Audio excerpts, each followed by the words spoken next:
بسم اللہ الرحمن الرحیم الحمد للہ رب العالمین والصلاة والسلام علی سید المرسلین وعلی آلہ واصحابہ اجمعین۔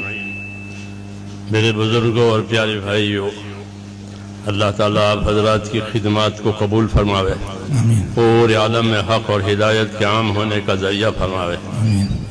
اللہ کا دین یہ ہمارے پاس امانت ہے، ہمارے پاس امانت ہے، اس کی حفاظت بھی ہماری ذمہ ہے، اس کے ارشاد بھی ہمارے ذمہ ہے، اور اپنی ذات سے اس پر استقامت کرنا بھی ضروری ہے۔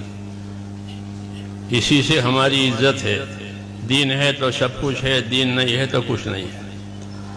اور دین میں بڑی چیز ایمان اور علم ہے، جیسا امام غزالی رحمۃ اللہ علیہ فرماتے ہیں کہ دو ہی چیزیں ہمارے پاس بڑی ہے جو اللہ کی طرف سے ہم کو ملی ہے، ایک ایمان ملا ہے اور ایک علم ملا ہے۔ ایمان یہ تو اللہ کے تعلق کا نام ہے کہ ایمان لایا، یعنی میں اللہ سے، میں نے اپنا اللہ سے تعلق پیدا کر دیا، بندگی کا اور عبدیت کا، یہ ایمان ہوا۔ اور ایمان کا تقاضا اطاعت ہوتا ہے کہ اللہ پر ایمان لا کر کیا کرنا ہے، کہ اللہ کی اطاعت کرنی ہے۔ تمام نبیوں کو اللہ تعالیٰ نے اطاعت قائم کرانے کے لیے روئے زمین پر بھیجا ہے۔ وَمَا أَرْسَلْنَا مِن رَسُولٍ إِلَّا لِيُطَاعَ بِإِذْنِ اللَّهِ، تو اطاعت قائم کرانے کے لیے نبیوں کو بھیجا ہے، اور اطاعت علم کے بغیر ہو ہی نہیں سکتی۔ اس لیے اللہ تعالیٰ نے نبیوں کو جس طرح بھیجا، ان کے ساتھ یہ علم اتارا ہے، علم الہی۔ یہ بڑا شرف ہے۔ اللہ جس کے ساتھ بھلائی کا ارادہ کریں گے، وہ اس کو اپنے دین کی سمجھ دیں گے، وہ اپنا دین دیں گے۔ اس لیے یہ بڑی نعمت ہے، خصوصاً قرآن و حدیث، یہ تو اصل علم ہے۔ یہی حضور کے پاس تھا، اسی کی تبلیغ کی، اسی کی تعلیم دی، اسی سے تربیت ہوئی ہے، تو یہ بڑی نعمت ہے۔ جس کو یہ ملا وہ خیر کثیر اس کو مل گئی۔ تو ہم جس زمانے میں وہاں تھے، پڑھتے تھے دورہ حدیث میں، تو جب ہمارا سال ختم ہوا، 149 تھے ہم لوگ، 150 میں ایک کم، تو حضرت رحمۃ اللہ علیہ نے بخاری شریف ہماری ختم کرائی، پھر اپنی چوکی پر کھڑے ہو گئے۔ اللہ ان کو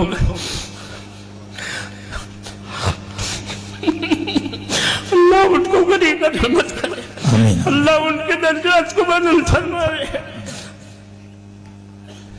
ہم لوگوں کو اپنے چوکی پر کھڑے ہو کر کے بخاری شریف کی اور ترمذی شریف کی اجازت دی ہے کہ میں تم لوگوں کو اجازت دیتا ہوں۔ یہی ایک شرف اللہ نے ہم کو بھی دیا ہے۔ اس لیے جیسے میرے حضرت رحمۃ اللہ علیہ نے مجھ کو اجازت دی تھی بخاری شریف کی اور ترمذی شریف کی، تو ان پڑھنے والوں کو بھی میں اپنی طرف سے ایسی اجازت دیتا ہوں اس میری شیخ نے مجھے۔ اللہ تعالیٰ مجھے بھی قبول فرمائے، آپ کو بھی قبول فرمائے۔ علم کا مقصد کہ علم کیوں اترا ہے؟ علم تو اس لیے اترا ہے تاکہ اللہ سے اپنا تعلق صحیح کیا جائے۔ عقائد میں، اعمال میں، اخلاق میں، سب چیزوں میں علم رہبری کرتا ہے۔ اس لیے صحیح علم لینا ہے، اور سب سے پہلے اپنے آپ کو اپنے علم کے تابع کرنا ہے۔ جو اپنے علم کے تابع کرے گا وہ ہے عادل، عدول۔ اور عادل اسے کہتے ہیں کہ جو اپنے آپ کو اپنے علم کے تابع کرے، اور جو اپنے علم کے تابع اپنے آپ کو نہ کرے اس کو فاسق کہتے ہیں۔ اللہ نے بنی اسرائیل کے علماء کو عام طور سے فرمایا کہ ان کی اکثریت فاسق ہے، حالانکہ ان کے پاس علم ہے۔ کیوں؟ کہ وہ اپنے علم کے تابع نہیں تھے، انہوں نے علم کو اپنے تابع کیا تھا، علم کو اپنے تابع کیا تھا۔ وہ تحریف بھی کرتے تھے، تاویل بھی کرتے تھے، جی ہاں۔ اس لیے ان کو کہا کہ ان کی اکثریت فاسق ہے۔ تو اپنے علم کے تابع نہ ہونے والا فاسق کہلاتا ہے، ہاں، اور اپنے علم کے تابع ہونے والا عادل کہلاتا ہے۔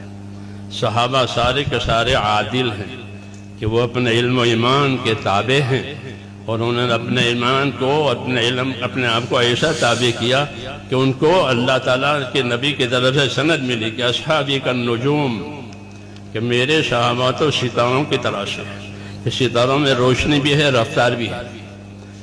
ستاروں میں روشنی بھی ہوتی ہے، ان کی روشنی سے لوگ فائدہ اٹھاتے ہیں، اور ان کے اندر رفتار بھی ہے کہ ان کا نور کا تعدیہ ہوتا ہے۔ اسی طرح اس علم میں بھی دونوں باتیں ہیں کہ اپنے آپ کو اپنے علم کا تابع کرے. اگر اپنے علم کے تابع عالم نہیں کرے گا تو اپنی خواہش کے تابع ہوگا. یا تو ہدا یا ہوا، ان دونوں میں سے ایک کی تابعداری آدمی کا نفس قبول کرتا ہے. اگر ہوا کے تابع ہو گیا تو پھر وہ کام سے گیا. کہ سب سے زیادہ گمراہ وہ ہے جو ہوا اور خواہشات کی تابعداری کرے. اس کے مقابلے میں ہدا ہے، صحیح ایمان، صحیح عقائد، صحیح اعمال.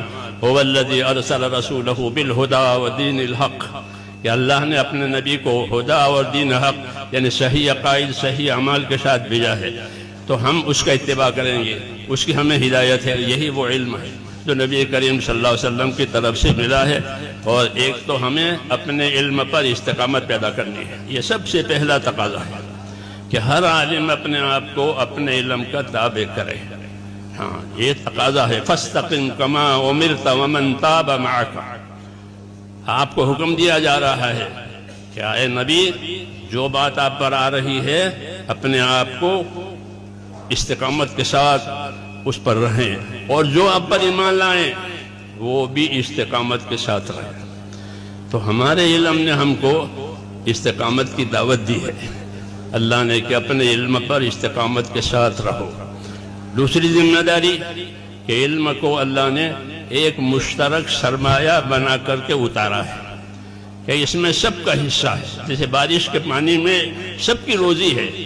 حضور صلی اللہ علیہ وسلم اپنے علم کی مثال بارش کے پانی سے دیتے تھے.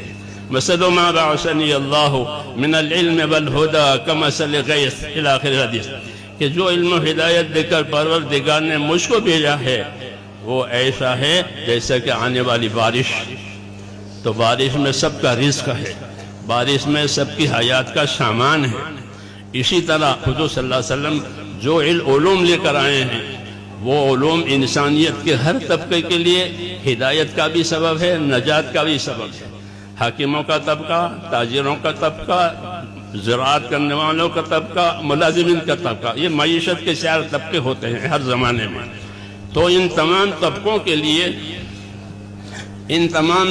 کے لیے رہبری اس علم میں ہے کہ وہ اپنے آپ کو اس علم کے تابع کرے. مولانا محمد یوسف صاحب رحمۃ اللہ علیہ فرماتے تھے کہ ہمارے دین میں ہر شعبے کے فضائل ہیں، ہر شعبے کے مسائل ہیں. ہمارے دین میں ہر شعبے کے فضائل ہیں، ہر شعبے کے مسائل ہیں. حکومت اور اقتدار کے فضائل ہیں، اس کے مسائل ہیں. تجارت کے فضائل ہیں، تجارت کے مسائل ہیں. زراعت کے فضائل ہیں، زراعت کے مسائل ہیں. مزدوری کے فضائل ہیں، مزدوری کے مسائل ہیں.